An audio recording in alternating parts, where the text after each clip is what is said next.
Hi my friends, Sam Villa, Redken Global Artistic Ambassador. I'm so excited to talk to you today about Redken Brews. And there's one particular product that I want to talk about, and that's a wax pomade.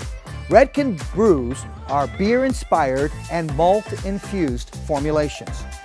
Wax pomade, let's talk about that particular pomade.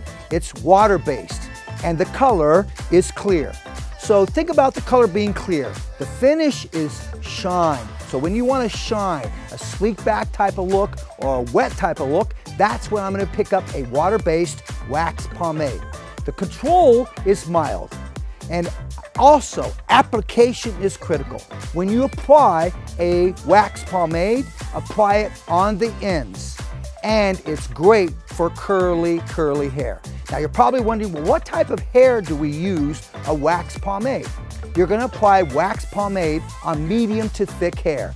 And one of the hot tips I want to give you is when you're working with a wax and you're going to apply it, I want you to really create a lot of friction and a lot of heat in the palm of your hands. Now what this will do, this will make it and give you even application of product as you work it through the hair. Thanks for watching, my friends.